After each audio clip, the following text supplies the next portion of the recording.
Welcome back to another episode of the Purpose Pod, driving you forward with power and faith. I'm your host, Alan Simmons. Man, this is another episode of the Purpose Pod. I'm so excited. I'm so excited. I'm so hyped. And I hope I don't embarrass our next guest by my overexcitement.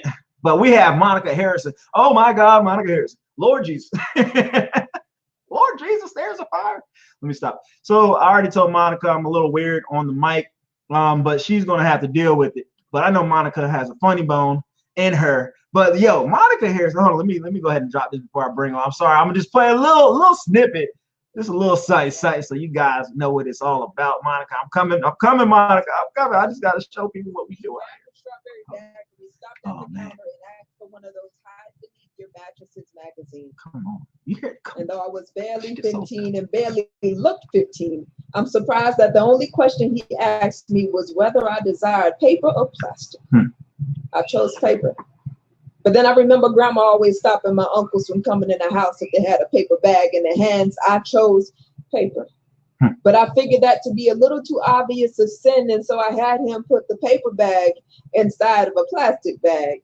And I conveniently carried this visual sexual addiction sin back to my vehicle on pump number three. All right, I'm gonna start right there. Number 3. Let's bring on Monica Harrison.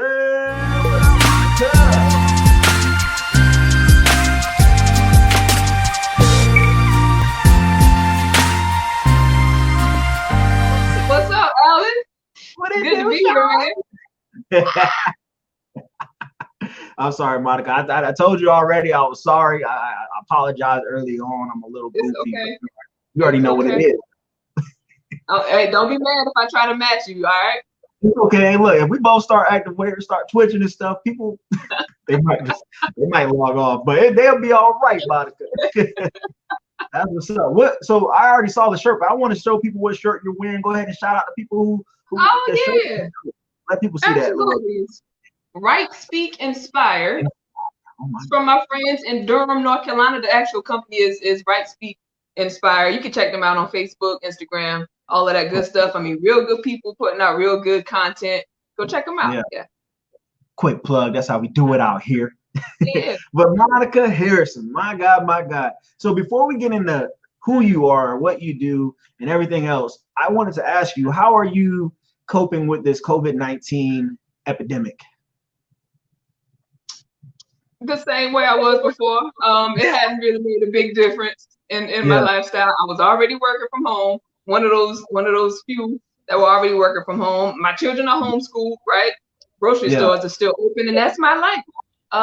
That's how you do it. So it hasn't made a big difference with us at all. Yeah. So you're like super mom poet lady, right? I'll take the super off, but yeah, it's all right. So I know, like, for me, that threw me off course. The whole like stay at home thing was new to me, but I love staying at home. It's been awesome. My wife is awesome. Amber's awesome. She's funny. She's a character. And so like this kind of like inspired me. Well, it really did inspire me to start the podcast. What have you been doing to stay busy, during this time? I know you have the release album. You dropped that during the COVID-19, or it was before COVID-19, actually. You dropped it before that because we had the release open mic, but then COVID happened. So go ahead and tell the people how you've been, I guess, staying busy as a mom and as a writer and a spoken word artist. How have you been staying busy? Do you create more poems? Do you write more? Are you writing a book? Like, what are you doing right now? That's good. One thing you said, mom, how you stay busy. Just being a mom in itself could sometimes entail busyness. When it comes to the creative side, I've still been writing a lot of short pieces that I may not even put out or publish anywhere. But a lot of it just comes with inspiration, certain things. I had the privilege of writing for a few churches in the Charlotte area. And they've used a couple of videos, during their service or during their broadcast. And so that's another avenue that I wasn't necessarily doing before the whole lockdown situation happened. So that was good because it did open me up a little bit. Yeah, that's good. I need to find those gigs too. But that's dope though. Like, was it people that you knew and they kind of like was like, oh, Monica writes, so like let's get Monica to write some stuff, or were you like out looking for different gigs? No, I didn't go looking out. It was 3 churches, and all of them I've done some poetry at before. So they knew the quality, and they knew what I was about. And so it's kind of just a simple messenger. DM, send me a message. All right, cool. And my son's into photography and videography, so he just set up the camera and we just wrote it. Yeah. Your son set up the whole thing at your concert is what concert, open mic, right? Some of it. Did he do the open mic? Most of it, right? Yeah. He did the videography. The videos is on YouTube. He recorded and the pictures and everything. He did all of that. That's dope. So shout out to Antonio Harrison, photographer. Look, I call my son my brother's name. Oh, for real? When you yell, Antoine, get over here. So Monica, we're both from the South Carolina, South Carolina. I'm from Somerville, Charleston area. So I say I'm from Charleston, but Charleston people don't like when I say I'm from Charleston. So I gotta say I'm from Somerville. You don't sound like you from Charleston. You sound like you from Somerville. Well, you're the first person that said that, and I really do appreciate you saying that, Monica, because I am from Somerville. Let me embrace my Somervillian. Yes. What is it? Hold on. What does Somerville sound like?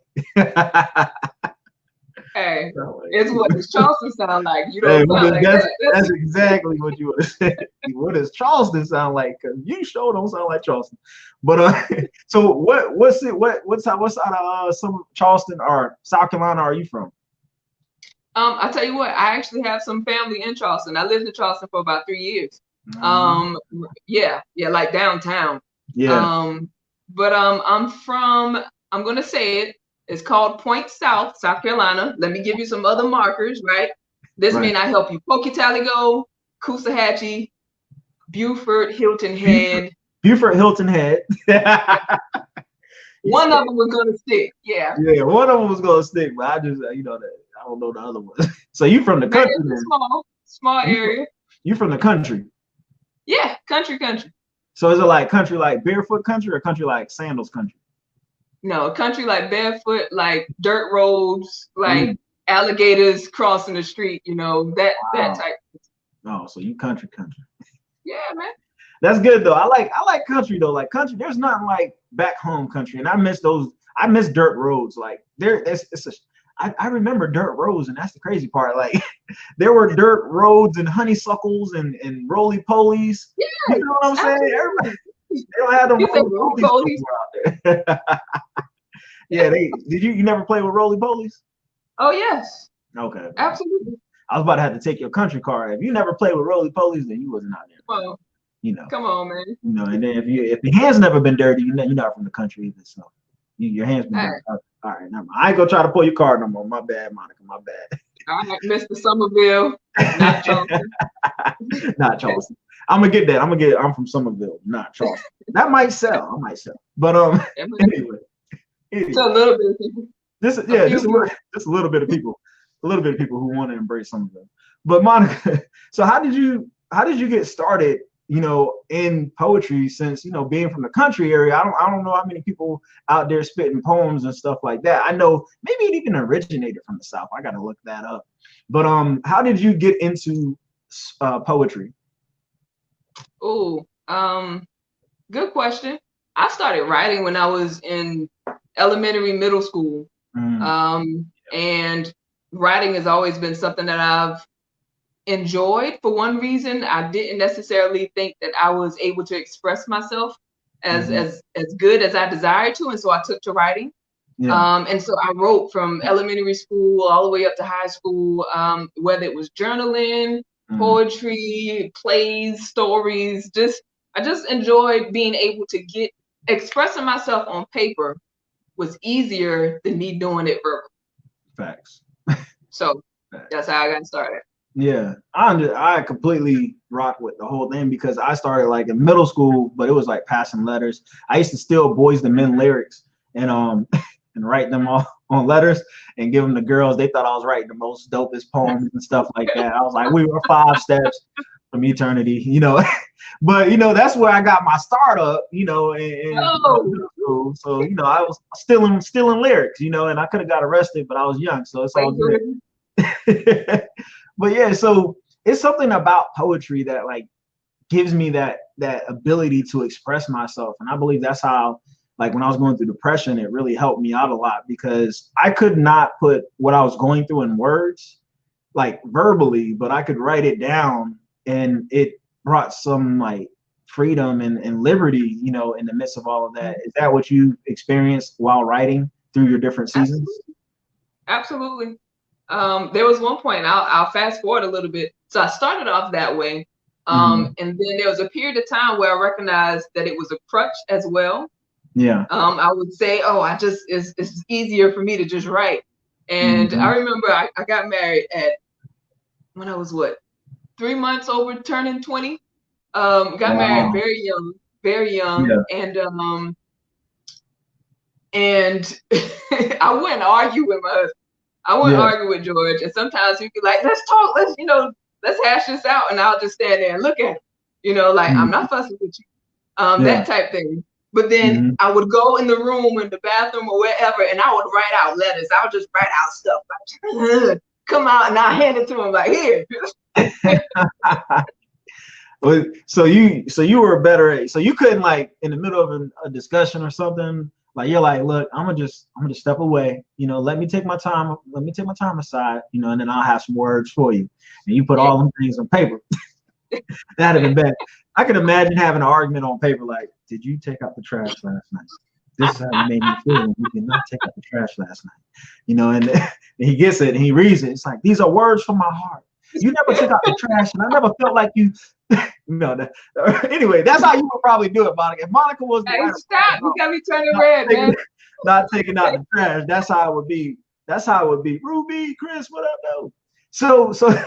But I really feel that a lot of people should start taking up writing. Like, writing is I don't like school writing. I've never liked school writing. For some reason, writing papers is the worst. But for me, I could write a book. I could write some poems. Like, I could write what's inside of my heart and my mind. But writing for knowledge or writing for educational purposes was never really my thing. Like, to get a grade, like, you get a big fat F, when you put your heart in it, it's not that good.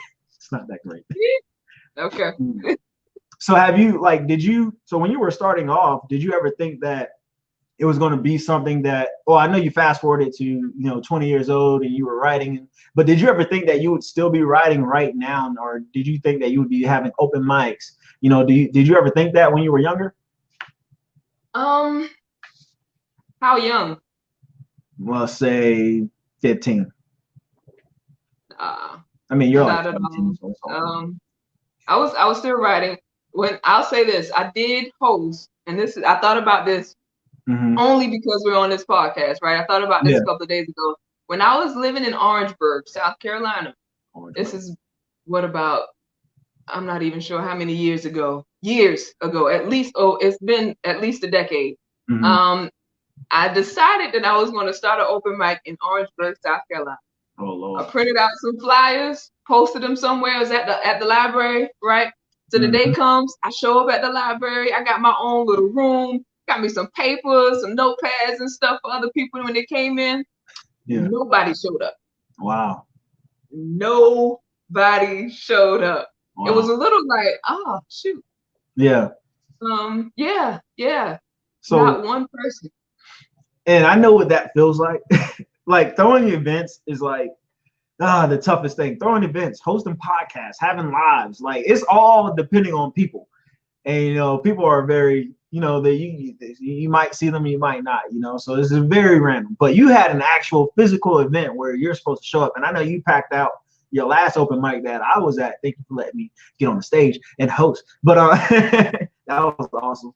But so, like, you kept going though. Like, no one was in there, but you kept going. Why did you keep going?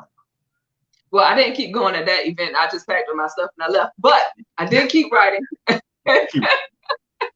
did keep writing. I just be honest, I didn't do it. Nobody showed up. I'm going home.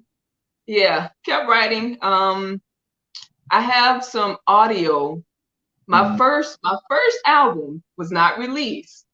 I have them, I think, in my closet somewhere. They are actually on cassette tapes. Yeah. Wow. Yeah. You have stuff on cassette tapes. I have stuff on cassette tapes and nobody's heard. Very old stuff. I should put it. I don't have any way to play it. You don't have a cassette radio joint. It's okay. I don't have one. I got a VCR, not a cassette. I don't use it somewhere around there. No. I don't use it now. I just said I got one. I don't use it. So, you probably got a Walkman. I got a beeper. I got a two-way. So come on. We're going back though. But I just kept writing, just kept on doing. It's something that was a part of me. And so I think when something's a part of you, I stopped writing for a period of time, but it was never like gone, so. Yeah. So like for the person who, had their event and no one showed up, right before COVID, maybe somebody had an event, open mic, and they were really passionate about what they were doing. How could they, and I know I did not send this to you, so I'm asking you on the fly, please forgive me, I did tell you that I was going to ask you on the fly question. So if someone just had an event and, they had an open mic and no one showed up, or that one person showed up, grandma showed up, and, what should they do in order, like, what do they need to do in order to keep going? Like, is it like just keep having these events and hopefully somebody shows up? Is it marketing? Maybe they did marketing wrong. What do you think? One, I'll say all of the above. If it's something that God gave you to do, don't quit on it. Don't give up on it at all. You can take some lessons from the first one, regardless of whether it went good or whether it went bad. Take it and elevate it. If there was a marketing issue, then of course you can beef up your marketing and your advertisement. Take it, learn from it, and if you need to make some adjustments, do so. But keep going, especially if it's something God gave you, because for the most part, if God gives you something, it's not just for you to feel like you're accomplished, but it's for somebody else as well. And you'll never know how many people require what you have to give. I say go for it, man. I'm telling you, it's been at least 10 years, 12 years since I've tried to host an event. And at this one that actually took place in January of this year, I'm telling you, like the level of, I wouldn't even say it's fulfillment, it's purpose. Yeah. And this whole thing is like the purpose part, right? And so you keep pushing for purpose and whatever you do, you just got to keep going.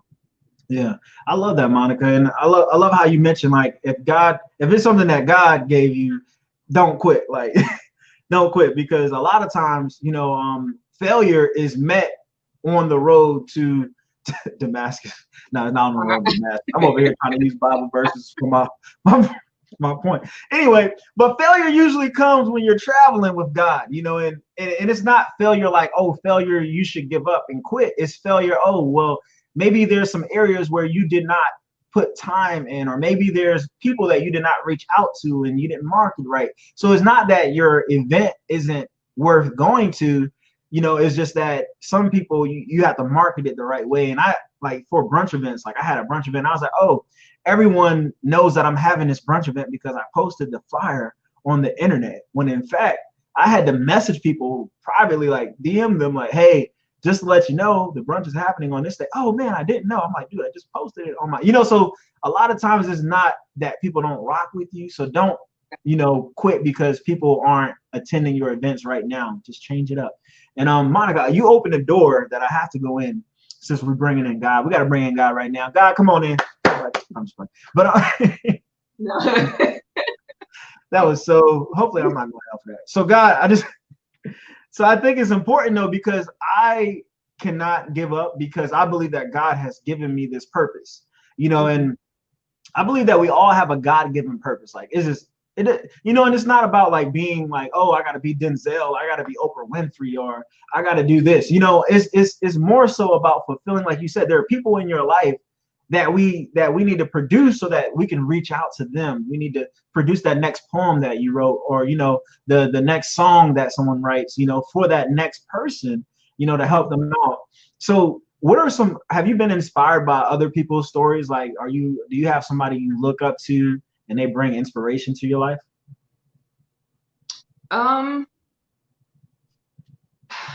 besides me? She's like, look up.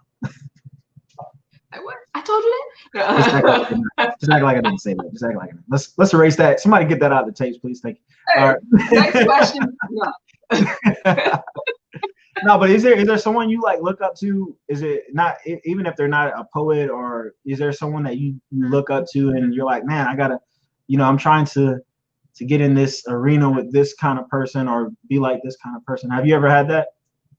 I think that question can cross over into like, well, for me, like, am I comparing myself or trying to reach this person's standard, or trying to measure up to somebody else? And I do have some people that I listen to. Of course, we know the mainstream artists, Right. with Rhetoric and PC4M and all of those guys with what is it, Poets and Autumn and all of those guys. We all know because they're big up there, right? But I can't. What I don't do, this is a secret. Yeah. If I have an event coming up or something of that sort, I cannot listen to somebody else's poetry because it throws me off. Yeah. I start seeing myself trying to, well, they would say it this way, or they sounded like that, and it throws me off. So at least a week before I have to do something, I shut all of the other stuff out so that I'm not just regurgitating somebody else's sound. Like your purpose, how you handle things, how you do things, your personality, it's what makes you special. It's what makes you unique. And for me to kind of like put a cap on it because somebody else is doing something different, I'm doing it's a disservice. I'm just not. I'm saying, God, I ain't good enough. Right. What you made or what you put in me is not good enough. Let me look at somebody else and imitate them. I'm not saying I listen to those guys and I draw from them and I'm encouraged and they definitely help push me up to another level, but I'm not using them as my as you're like, oh, I want to be where they are type thing, right? Okay, that makes that. I love the way you see. I told you you're so deep. Like you just be so deep. No, but I feel the same way. Like I don't really have like a favorite artist or like I don't know. I like people who are talented. And I look at what they do and I'm like, man, I admire it. Like I just admire people with different abilities. But I've never been one to like, oh yeah, I'm a fan of this person. I'm always the oddball. People be like, what's your favorite football team? I'm like, I don't know. What's your favorite basketball team? I don't know. Because I love sports. I love sports. I love people, so I've never really been able to do that. And that's probably why I'm the oddball like I am now. So anyway, but it's so important, like you said, like you don't want to make someone else's, like style your style. I actually struggled with that in the beginning as a poet because I was like, man, I don't have a poet's voice. I used to tell Amber that all the time. Superman, poet named Superman, he has a poet's voice, and you have a poet's voice, so I'm like, wow. And Valentina Escobar, she's more now, but she has a poet's voice, and I'm just like, how do they do this? So I'm in the bathroom like, if I was, and I'm over here switching it up. But I don't have one. I just have my voice in it, and I just got to stick with it, and that's what God gave me, like you said. So I'm going to stick with it, Monica. I'm going to take your advice. I'm going to stick with it and do me in this. Okay. So like, I want to, all right. So I should probably ask you a question that's on the paper, Monica. I'm so sorry. I'm so sorry. I have one more off the paper question. So, so when you're going through this writing process and, you have this release album, so what's the steps like? Are you like, release, that's the word. And then you say, oh, with release, I'm going to create these other 5 or 6 poems, in this album to create this album release. Like, how do you go about doing this? Is it God gave you this and then it was just all of a sudden you had it, or did it take some time? How did it happen? Release. The release album let me stop. It's a compilation of poems that I already had, right? The whole name itself, I can't sound super spiritual. It's just the way that I am. So I was praying about it, right? And the pieces that are on there can seem kind of deep to some people because we're talking about issues that they're heart issues, right? Mm-hmm. And the thing about getting over heart issues, sometimes it's just a matter of releasing it, whether it's through your art, through speaking it, through counseling, whatever the case is. Yeah. A lot of it is just, hey, let me get this off of me, because you can carry stuff. Yeah. And so the release album itself, it was what daddy issues, talked about abuse issues, just a whole low self-esteem, all of that stuff. And that was my, it was twofold. So one, let me release these things. They've already been written, but let me, and then let me just release it, because nobody else has really heard what was, released. So your whole release album is all about, it's about you, right? The majority of it. There are some pieces that were inspired by other people, some other friends that I've come in contact with.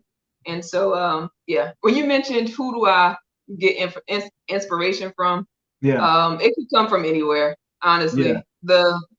I have a piece on suicide. It's not on the album, but I have a piece on suicide, and it comes from me. I was just doing research, some science research, and I came across this website where there was like so many young people showing and sharing how they felt or how they were feeling about killing themselves, and just, about themselves and what people have told them as far as they should, commit suicide and kill themselves. And it broke me. It was like, whoa, this is deep. And I'm telling you, like, after I went through all of these, you go through comments on the YouTube page. Yeah. So I'm on this website and I'm just reading all these stories. I'm at work, supposed to be working.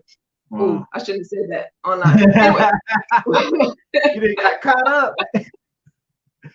So I'm reading all this stuff, and before I know it, I'm crying with my headset on, at that particular time when I was doing the research. And immediately I went into another room. I just started writing.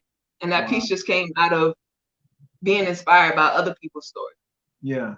Wow. Yeah. So that's awesome. So you're able to like experience things outside of yourself and internalize those things and write an awesome piece is what you do. Because you're very passionate. Like your poetry is different. Like I love when I'm like, do another one, Monica, do another. You're like, nah, that's it. That's all I'm giving you. But like, it's just so awesome. And for the people right now, since we're in this part about your poetry, and I know you just you wrote some hot fire, a couple of hours. I don't know when you wrote it, but you wrote some hot fire. I wanted to like, since we're in the midst, my dad just hopped on. I wanted him to hear what you wrote. So Could you do that real quick? No. Okay. Yeah. I'm just joking. I'll do it. Yeah. I got you. All right, you ready? Yeah. I'll let the people know. I'm reading it because I just wrote it like the day before yesterday. Awesome. All right. Yo, it's another episode of the Purpose Pod where we're pushing purpose, either rewriting it plain or it's just lip service. It's just disservice to be loaded with greatness and not serve others like great men served for us. Simplify and hoorah for us like great cloud of witnesses standing on bandstands for us. We have no choice. But come to think of it, yes, we do. Because success is always a choice, and what you choose is always up to you. Wow. Come on, Monica. Come that's on. Yours. Something here. That's me. I wrote that, y'all. I wrote that. Monica read it. I wrote it. It's all about me. Hey, you know you on video, right? I know I am. Let me stop lying. Yeah, Monica, that was so can you send that to me too, so I can yeah, absolutely. So I can perform it. So am I allowed to perform that? I mean, you wrote it for me. Is it yours? It's yours, man. It's yours. I didn't do it for me. You gonna gift it to me? Chris, my brother Chris, Marine brother, Super Fire brother, he over there dropping them flames. Chris want one too. Everybody get one. You get one. Everybody get a poem. Monica, if you want a poem by Monica, just drop your email in her box. Sister Ruby, hey, go ahead, drop your email in Monica's box. She's gonna write everybody a poem. I'm just playing. But y'all, definitely, while we're on this topic of spoken word, please go after this video, after this interview, please go to YouTube and check out Monica's album release, because it is fire. Definitely fire. Definitely fire. If you don't write poetry or you don't listen to poetry, you need to listen to this, because she takes stories and like, my God, it's like reading I need you put all of this stuff in a book too, because you're so good at like storytelling. Is that something that you incorporate, with your poems, is storytelling, like how you did my poem just now? Like you just story told, this is just amazing. Yeah. My dad said that. Storytelling, that's what I rebranded myself. So I'm more of a storyteller than a poet. I know some great the people that you mentioned, Valentina and Poet Named Superman, all those guys. I listen to them. I'm like, man, they so deep.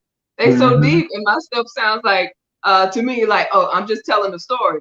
There's stuff in the story, but I'm rebranding myself as a storyteller.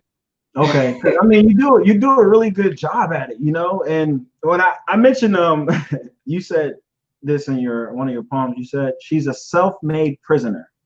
Like, do you remember what poem that goes in? That was in Love Freedom. Love Freedom. Yeah, you don't have it memorized yet, do you? Oh yeah. Can you do you mind, like, I want you to, like, because I want people to go check it out, but I want people to see it right here on the Purpose Pod. Could you please do it, Monica? Drink go ahead. I'm gonna drink my Gatorade. I'm sponsored by Gatorade. I just let y'all know. I didn't even practice this. Let's go. Let me see. All right. How does it start? No, I know. I was like, dang, hold on. Hey, hold on. Stage. There it goes. I tried to tell her not to make provisions for her flesh. She thought she was strong until his hands reached under her dress, and when his palms caressed her chest, it awakened her old soul to unrest. Relapsing into exotic distress, heartbeat pumping like cardiac arrest. She's flunking the test, and yes, she's flunking it past. All because she couldn't shake a feeling that led to something that was never meant to last. And I tried to tell her a million times after the fall that she didn't have to be ashamed, that he would cleanse her if she called, but she never did. Or at least not like she should, but then she moved on to another. And now accusations of infidelity got him feeling like maybe he should have cheated. She's been so abused, he loves her relentless, but she can't believe it. Been neglected on levels unimaginable. Strongholds like fortresses unescapable. Demons of her past stand guard at her heart like treasures not meant to be unlocked. Feels like she's always under attack. And like reflexes, her defenses pushes back as if, that's it. Oh man, come on. You gotta go to YouTube now. You gotta go to YouTube. I'm over here. I didn't put my hand on my chin. I was ready for some. I'm over here like this. I started being like this. I was ready. So so can you tell? So can you explain like what's happening in the poem? Who's the he? Who's the she? Well, you don't have to give all the details, like all of that. Okay. Like what do you get? What's your point across in your poem? Yeah. I mean, I get it. I'm a poet, but I know a lot of people aren't poets out here. Nah, you could. And I cut it off because honestly, I hadn't done that piece in a long time. And I started in my brain like, oh shoot, what's the next line? What's the next line? Like, That was enough. That snippet was bomb though. Like, so when the initial, like when I initially was like, oh, she's talking about Jesus because you talked about being cleansed. Was I wrong or was I right? No. So it was actually a literal person. All of my pieces, I'm not sure if you recognize it. The majority of them, they're actually real people, real instances.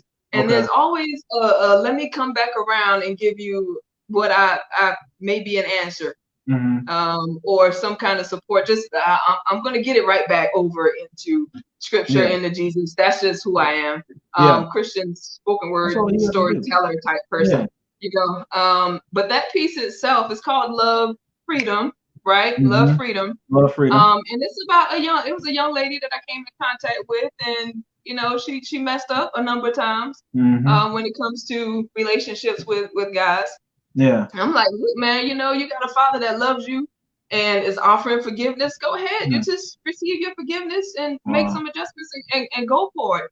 And at that time, it was kind of hard for her. And it filtered, ran into another relationship where, there was a dude that really, really loved her, but she couldn't receive it because she still had some hurt on the inside that she needed to deal with herself.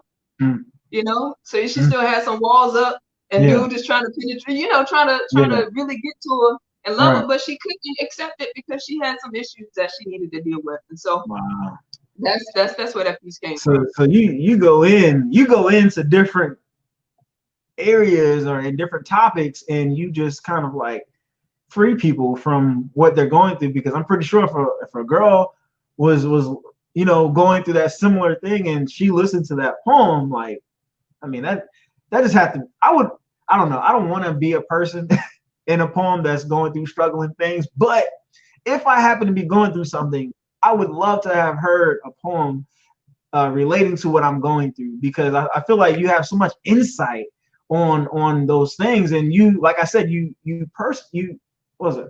What did I say? Oh yeah, you bring them in. Yeah, personify. I don't know. I told you I was gonna say something that didn't belong in there, but yeah, it did not belong in there. Internalize these different stories, and you bring so much clarity to it, and I think that's amazing. And you have your fairy tale one too. I'm gonna go through them again and like just listen to them over and over again, because like I said, you're like a very talented poet.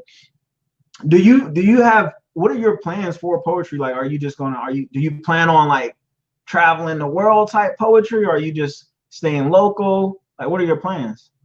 Look, I can take my work with me if I need to travel. So is anybody out there would like me to come to their city? Listen, holla at me. Get the email. Yeah, it's down there. I'm gonna got the email right honestly, I say honestly, Alan, wherever God leads, that's why I do it, and I'll follow him to wherever I have to go. So I do desire to host. My plan was to host an open mic, right? 4 times this year, every quarter. Of course, we got the first one in the books. Right. Second quarter is come and gone, and we can't do it with the second quarter, with all this other stuff that happens. So preferably it'll pick back up, and we'll have something. I'll have something going by the end of the third quarter, if not fourth quarter, whatever the case is. Listen, I'm definitely planning on making a way for other people to release what God gave. So is that your vision right there, is to provide that? So your release open mics, you want to provide a platform for others to come out there to release what's inside of them, you know, and what God gave them, you know, and for people who need releasing, like, you don't have to. So I want to say this. So even if you're not a poet, you can still enjoy poetry, and I think that's the amazing part about poetry, is because there's a variety of poets. There's poets who talk about this, talk about that, and then you have your Christian poets, and then you have poets who talk about love, poets who talk about racism. You got all types of poets out there. So if you like music, you like poetry, because you know a lot of music is just poems with beats and stuff like that. All right. You know, spoken by the poet himself. Yeah, that's what it is. I think, you know, that's what I think. You know, you got it. But you're right. I mean, I just got started again. I'm gonna plug Mr. Charles McMurray, because listen, a friend of mine, Fallon, invited me to the Sound some years ago, and I got there and I did something I hadn't said anything or spoken any poetry in like years, and she invited me, and I was like, oh shoot, this is still there. You know, so let's explore it. And just those avenues opened the door for me to do what I'm doing now. And it was just somebody just being obedient and open and making a platform available. So I'm grateful for that platform. Fallon and Charles, shout out to y'all. So like with living in purpose, on purpose, for purpose, I'm just playing. Every time I do that, I think about Superman. I know. Heel toe. So let you heal. All right. So anyway, but like a lot of people who don't know what we're talking about, it's okay. Anyway, so I was gonna explain it, but I was like, it's okay. But yeah, so like living in purpose as a poet, as a spoken word artist, as a Christian spoken word artist, like how do you feel about purpose? Like, do you feel like you're living in your purpose right now? Oh, deep question. Um, when I personally think about purpose, like some people might think, okay, doctor, there's Mhm. one thing that's purpose, right? But Yeah. as you're going through life, there are so many different assignments, so many different areas that you may find yourself in Mhm. that's still a part of purpose. So Right. what if me working customer service was all leading to me being on stages? That to me was a part of purpose. You know, Yeah. me Yeah. with children in homeschool, like that's a part of purpose. And so I don't, who knows? Yeah. Now who knows? I've You're been right. telling my family recently that hey, one day I'm gonna preach, like I'm gonna preach, you Yeah. know. And I'm not a preacher. Like when I try it, I sound just as funny as you do when you try. Yeah. Um, but listen, all of this stuff that I'm going through right now, my whole entire life, the way that we're built, or that we're yeah, Yeah. we're Yeah. I think the scripture says, train up a child in the way that they should go.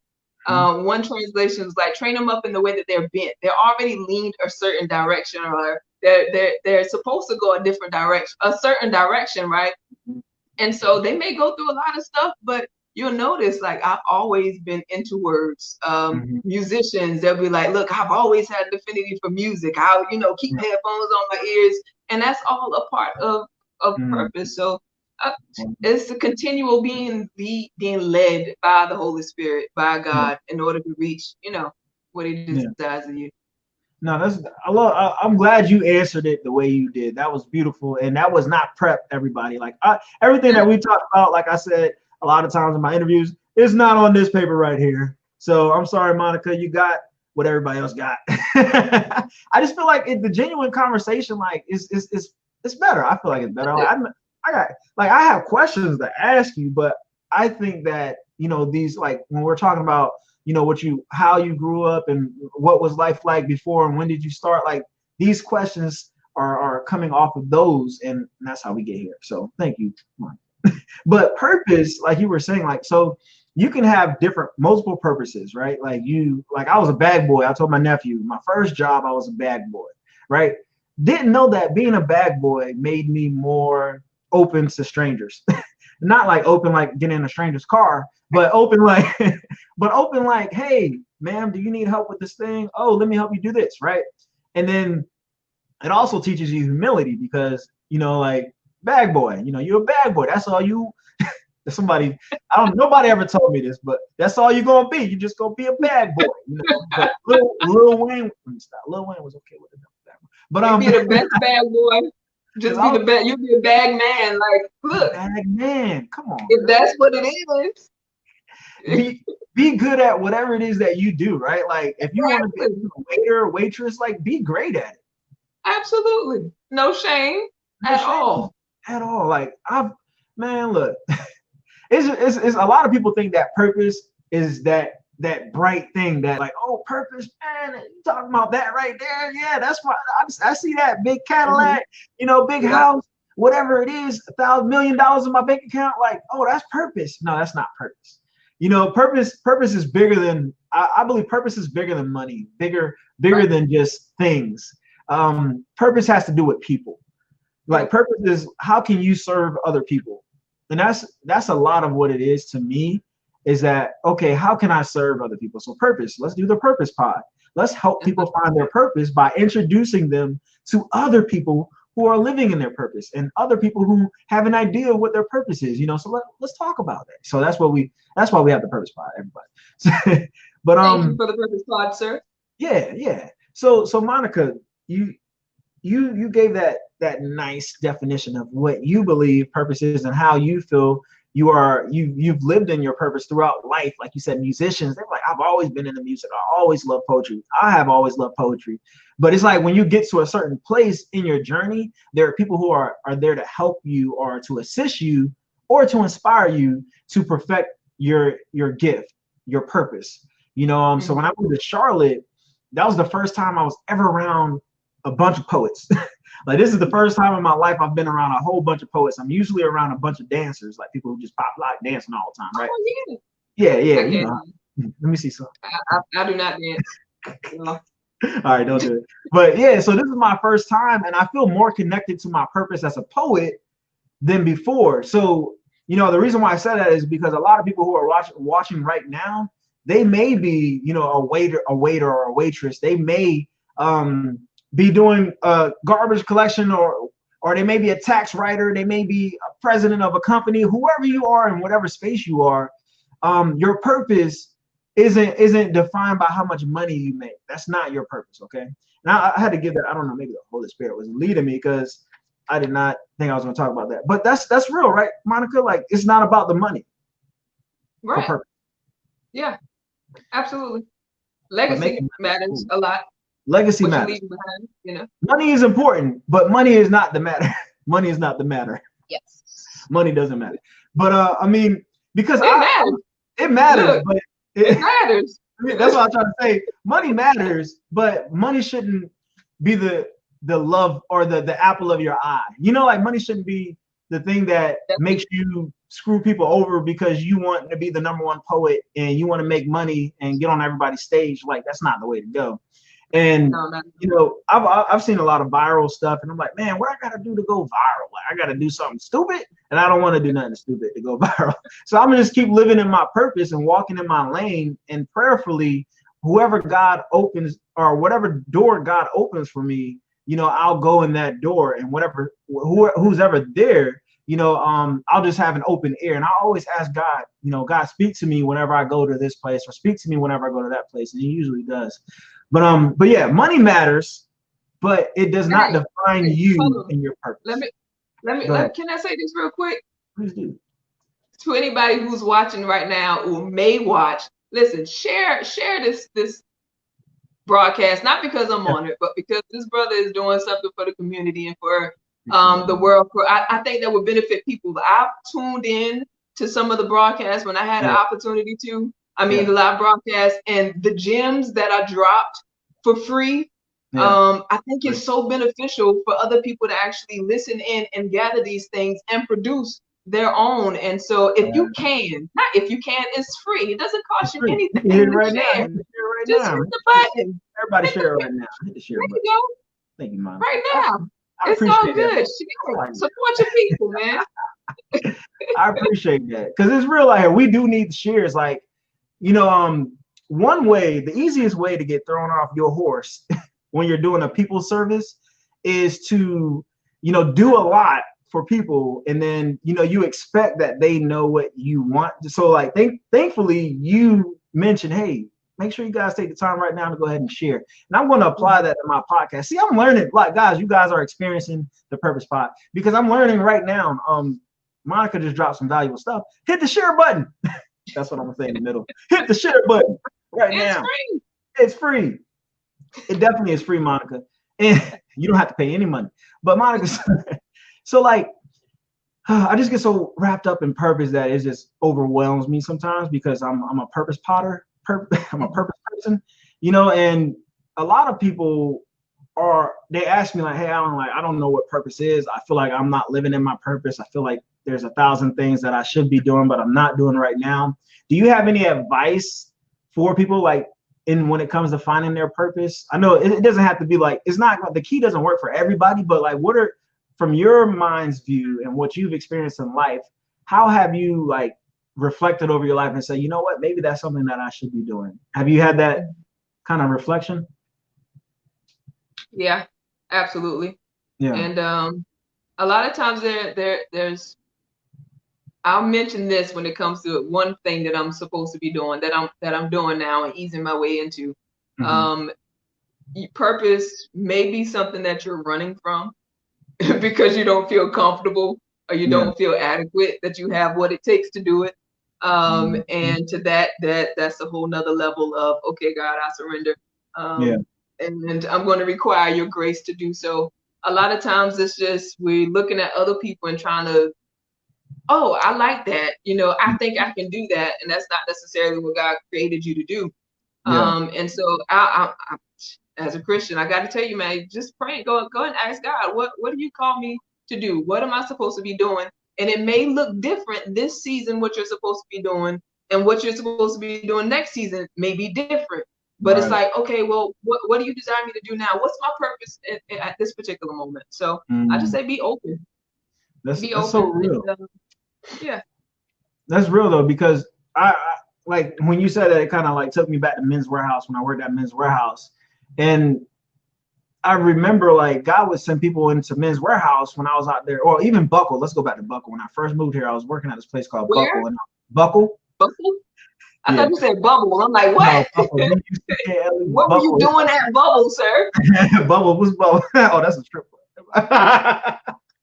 All right, take that off the tape. Hey, Charles, take that off the tape, please. All right, so I don't have a Charles, but so what was I saying? Oh yeah, Buckle. I was at Buckle, and I was like, I never saw myself getting out of the military, dropping out of college, and working retail. I never saw myself doing that. But here I'm at Buckle, folding jeans. That's actually where I met Amber, surprisingly. I was able to shoot my shot. All right now. Come on, talk about purpose. So, and that's what I'm saying. So like I was there, and being at Buckle, it made me see life from a different view. Because a lot of times we're a bag boy, we're a waiter, we're working at a tax office, we're doing dishes, wherever it is that wherever we are, there's always a reason why we're there. I really believe that there's always a reason why we're there. But you can choose not to find out that reason, and you could just carry on. It's almost like college and school and high school, middle school. If you only click with people who look like you, you'll never get to serve your purpose outside of your race. And same for in your race. If you don't reach inside of your own people and ethnicity and go into them and say, hey, let me bring healing to these people as well, you can't serve your purpose. So I've always had this heart of God. Show me who I need to reach out to. Show me my purpose. Like, show me my purpose in this season right now. And I promise, Monica, I promise, every time something crazy will happen, a guy come in, he'd be like, hey, man, like, my wife is thinking about leaving me. And, I had a guy come in like that. And I was like, dude, I'm here folding jeans and selling clothes. But I realized, I woke up this morning, and before I left the house, I said, God, whatever you want, I'm all open for it. And he did it every time, Monica, every time. Every time. That's good. That's it good. Is. So wherever we are, whatever sphere we're in, like just even being at your open mic, the last time I'm like, okay, I don't want to just, I'm here at her open mic. I want to serve a purpose. So like, where can I serve? Who can I inspire? Who can I reach out to? How can I pour out my heart to these people? So I just think that's the most important part about going into your purpose and finding your purpose is making sure that you're serving others in your purpose. That's all. That's what I think. I don't know if it's the right thing. Drop the mic. You did that. Yeah, I did. That was good. No. All right, cool. But yeah, so if you're out there and you don't know what your purpose is, look for people to serve. Look for people to serve. Yes, that's it. What you think? You think that's good. That's exactly what I said. Okay, I know. That's why I said. I said what you said.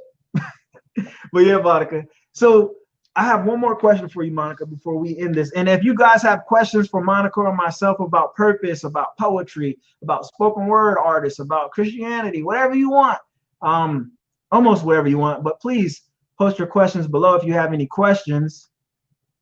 If you have any COVID-19 questions, please don't ask me any COVID-19 questions. Thank you. So my question is, how do you respond to opposition while pursuing your goals? That is one of the questions on the sheet. It is one of the questions on the sheet. And I had my son ask me the questions while we were driving back home. Oh, wow. Yeah, I did it. I was trying to be prepared, and here you go, and asking questions that were not on the sheet. Let me go back to this whole thing. But I did think about that question, and it took me back. I thought about the gym, right? Working out with purpose, with anything you desire to get stronger, and you get stronger by using weight, and weight is something that is opposing you. And you just gotta work through it. Opposition may come from people. It may come from internal, like, oh, I don't feel like I can, that can be opposition with some people. Past and what may have happened. Like opposition was meant to be dominated. Come on. Right. It was meant for us to work out and push through and to overcome. The thing is, like, with all of this, I'll say we don't operate by our own. We shouldn't operate by our own gifts or our own abilities. Like, it's all by the grace of God. Like, you have stuff in you that needs to be activated. You have the ability to overcome. You have the ability to push back, and to plow through and make things happen. Right. By the grace of God. You know, and also I'll say this, because of who I am, you have an enemy that doesn't desire you to succeed, does not desire you to help anybody else. And if it's the enemy that's coming after you, then I implore you to just plow through and dominate that sucker. You know what I'm saying? Right. And just, I know what you're saying. I know what you're saying. Because that's 100%. You don't have to say, oh, I gotta say this because I'm a Christian. You go ahead, girl. You talk your truth. You know what I'm saying? You talk that truth right here. But no, because that's real, and there is a great enemy, and the battle is not against flesh and blood, like the Bible says. And I mean, and I think that verse, like, oh my God, like the opposition is not a person. Like, it may be a person standing in your way, but it's a spiritual battle, and it's way above our pay grade. You know. Because opposition, I feel like every time you meet opposition, you're usually on the right path. Well, usually not like when you're running from the cops or something like that. That's opposition, but usually that means you just messed up. But when you're on the right, nah, man, God told me to do it. God told me to do it. That's why these police chasing me. The devil's chasing me. Nah, don't go out there robbing stores and say Alan told me to live in my purpose. I did not. We did not. Monica said it. I didn't say it. But opposites right there. But no, so as a Christian, I really don't know how I would have done a lot of things without the grace of God, and knowing it was the grace of God, because it wasn't like, oh man, that bullet almost missed me. I got lucky. Now I was like, yo, this was all the grace of God, like everything, like just everything, car accidents, like just stuff that should have wiped me out clean. And I'm not saying, all right, so, and let me just say this, since I got to say this now, because I know people are out there always trolling. So I'm not saying that the grace of God isn't with people who are in car accidents or go through traumatic experiences and they just so happen to die. I'm not saying that at all. And I'm not saying that they have bad luck. So don't put words in my mouth. I'm just talking from my point of view. So you got to give those disclaimers out here nowadays. So, but I really believe that God's grace is sufficient. And the grace, like Pastor Doss told us this a lot of times, but the grace is like, on the road, whenever you whenever you go off the road and you hear those little, the little ribs in the road, the little rivets in the road. Yeah. So like the grace is like that. Grace, like when you falling asleep at the wheel and you just get over and grace tells you to, oh, let me get back on track. You know what I'm saying? So grace is like that. Mercy is whenever you pass that and you hit the guardrail that's on the other side, that's mercy. And even going past that, mercy is, oh, you crashed your car, but you walked out. That's mercy. And a lot of times we get that and we don't know the measure of grace and mercy in other people's lives, right? All right. Because God has a time for every person on this earth, and my time just hasn't been yet, thank God. So, but that's my little spill, people, because while you're living on your purpose, like Monica said, you're going to face opposition, right? And you need the mercy and grace of God during your journey in order to endure.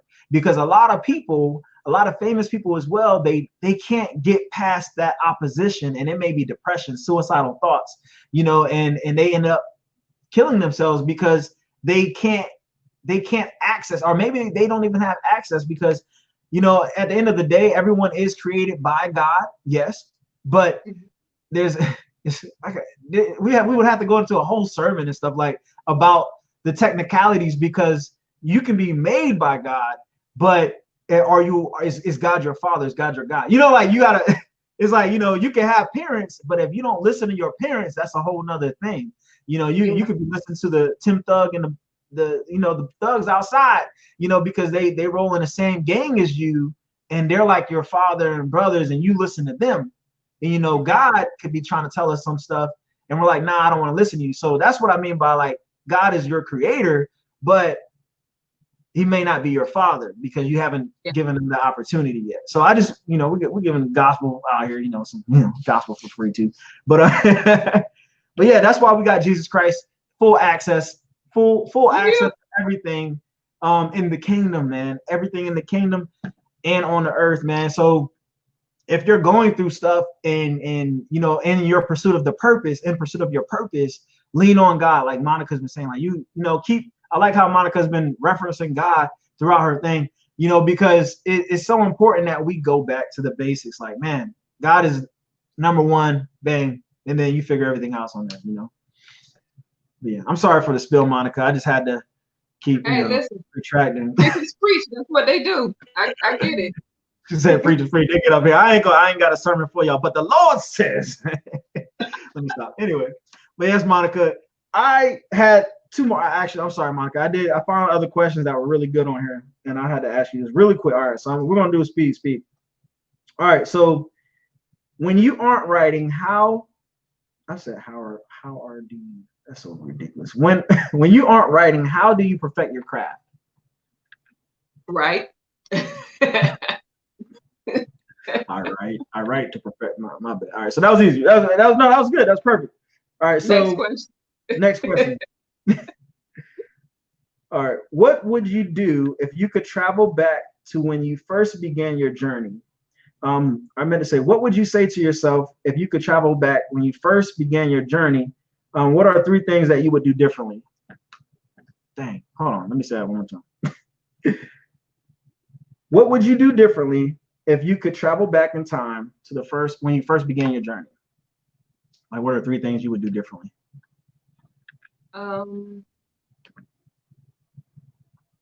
I would tell myself that it's okay to be different, right? And just go for it. I would. That's a good question. I would honestly seek God first earlier than what I did. Yeah. I would also not get hung up on failure or hung up on mistakes. You know, babies fall and they get back up. You know, we don't throw the baby out because they fell when they're trying to learn how to walk. You know what I'm saying? Right. So keep moving. I would have told myself, hey, to just keep moving. Life is a journey. Enjoy the journey. Yay. Enjoy the journey. Yeah. That's real right there. I like that. And that, you know, I asked that. I was wondering. I was like, man, what would Monica do different? You know, if you could go back. You know, and it's okay to be different is one of the biggest ones I really love because I'm different. Like I'm this goofy Marine guy. First of all, like I know there's a lot of silly Marines out there, of course, but I'm a special kind of Marine. I'm very goofy. You would never thought I was in the military probably if you met me and you was like, yo, this dude's just crazy maybe. But you know, I pride myself on being unique. Like I am my own. I am the only Alan Simmons. Well, there's other Alan Simmons out there, but I'm the only Alan Levi Simmons from Levi Simmons that can walk this earth. You know, let me be me, and let me allow my failures to just be failures, and not like, oh, I cannot pass this grade, or you know, that's the thing about failure is like when you're in school, you're taught you can't move forward until you get a pass. But you can still move forward as in your career and as an entrepreneur, as a spoken word artist, when you get an F on your stage, when you perform. If you get stage fright, you choke on a word, you mess up, you drop your phone, whatever it is, you can do it again. Like you might have got an F, but you can do it again, and you can still grow even though you got a F. You failed. Okay, oh well. I'm learning from my mistakes. Like, why are you failing me? Why you I'm learning. Like, give me that test again. I know all the answers now. Like, exactly. Give me the same test again. I got it. But Mike Slaughter, what up, Mike Slaughter? Monica Harrison is one of the dopest people I know, hands down and up. Where you from, Mike? Mike gotta be hands down and up. I like that, Mike. You don't know Mike? Do I know Mike? Do you know Mike? Do I know Mike? Do I know you, Mike? I think I do know Mike. I think you know Mike. If you don't know Mike, check out Mike because Mike is a part of a young group that's called Young Living. And I'm just throwing plugs because these are my people. Yeah, you good. We plug. And look, they're pouring into like these high school students and the stuff that they do. I administer to them, feed them, and the program that they have is just so dope. I've had the privilege of rocking with them for a couple of sessions. Yeah. They don't know, but I call myself I'm their resident poet. They don't even know it yet, but I'm their resident poet, and I just enjoy just pouring back into those young people. So just check them out. It's a good program. I need to check that out. You gotta take me with you next time. She's like, well, you better go yourself in this part. All right, so I got another question. What has been the biggest reward in pursuing your purpose? Hands down and up. I got to answer for that one. That has been paving the way or opening the door, and this may seem selfish for my children to come up and do and feel comfortable doing what God gave them to do. Yeah. And that's huge. If you've seen me at an event, you've probably seen one or all three of them with me somewhere along the course of this. You're going to see them, and it opens the door because it's not like you have to wait until you're a certain age to start doing it. If you don't see it, a lot of times you won't do it. And so it's like, okay, if I'm telling them, hey, follow God, go after your purpose, do whatever God put in you to do, and I'm not demonstrating or doing that in front of them. Yeah. I just desire to get. I appreciate the opportunity to be able to live that out. So when you saw my daughter at the spoken word event come up, that was her first time, and I'm sure. Look, if that was just all that I was supposed to get from it, it's fine with me. We're laying foundations. They should go higher than what we've done, and I just do my part to make sure that they get there. Exactly. Man, you got all the good stuff. You be saying all the good stuff, man. I'll tell you what. But what has been the most difficult part in your journey as a Christian spoken word artist? Alan, look, this is like your fourth. You said one more question. I said fast round of questions. You're stuck on this show until I end it. I'm gonna put on my finger. Look, country church. This finger, you know what this means, right? He was gonna close 5 minutes ago, and we still in here. But no, this is my last question. I promise this is my last question. This is my last question. I just had to ask you. So what has been the most difficult part in your journey as a Christian spoken word artist?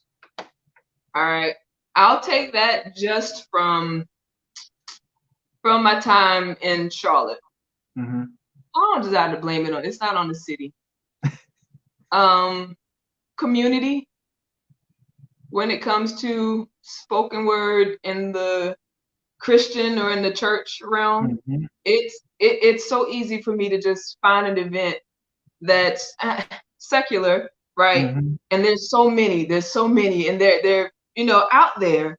Right. But when it comes to a Christian event or something a little different, it's like once a year. I was so happy for the sound because it was like a regularly scheduled program, something that I knew I could count on and I could go to and have that avenue. But also like just having that community where I know, hey, there's a poet sister. I know some poets, right? And I can name them.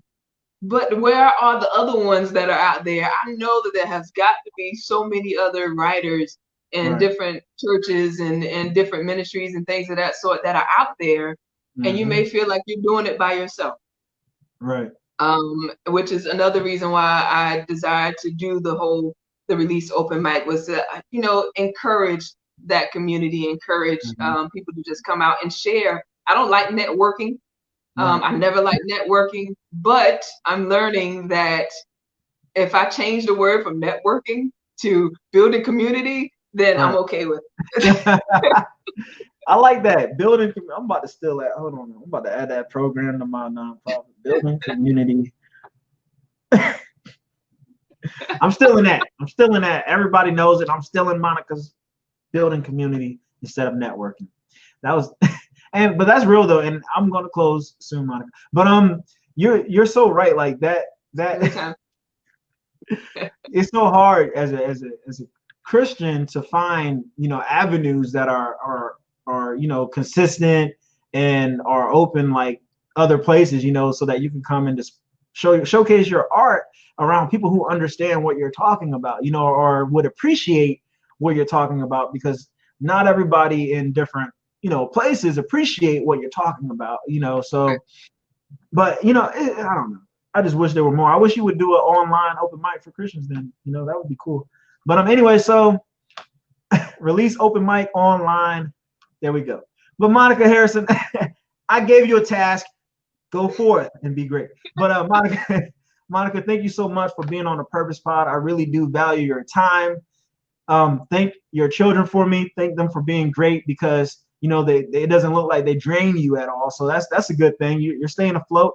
I'm just playing. All right, there it goes right there. I was waiting for the truth. She gave the truth. I'm just playing. But yeah, Monica, I really do appreciate it. And people, please go check out the Release album on YouTube. Please, please, please, because it is amazing. And if you're interested in booking Monica, here is the email right here. You can also follow her on Facebook, Instagram, and YouTube as well. Monica Harrison, thank you so much, Monica. Thank you, brother. I'll see you. All right, see you later. She over there ready. She's like, finally, you got me off this thing. I'm ready to go. All right, sis, see you. All right.